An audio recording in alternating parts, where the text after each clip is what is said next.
Good day everyone, I'm Decadet Pavia from Group 7 Reporter. Our topic for today is about Trobriand Islanders. Trobriand Islanders are located at Trobriand Island of Milne Bay Province, Papua New Guinea. That they have lived there from prehistoric time up to present.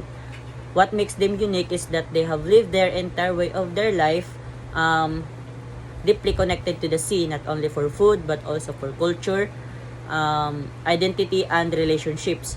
One of the most important cultural tradition is coal exchange. Coal exchange is not an ordinary trading for profit. Instead, they exchange shell necklaces and armband through long sea voyages.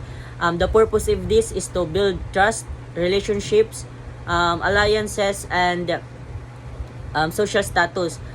For them, sea is not only source of resources but also a bridge to connect community.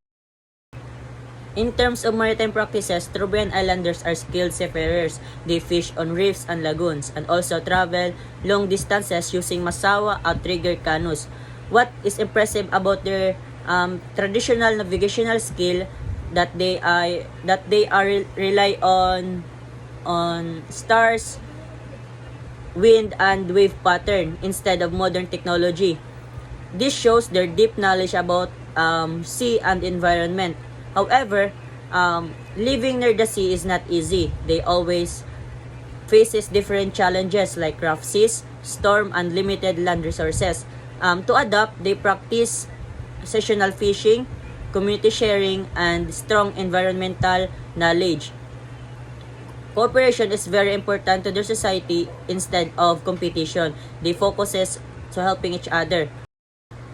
So today, we can learn the most important lesson from them. First, the sustainable use of marine resources. Second, cooperation is powerful rather than competition. And third, we should respect the sea as a shared space to support life. So in conclusion, Trobriand Islanders shows us that marine life is not only for survival but also for culture, unity, and respect to the nature. Trobriand Islanders reminds us that sea connects life, build relationships, and shapes identity. That's all. Thank you.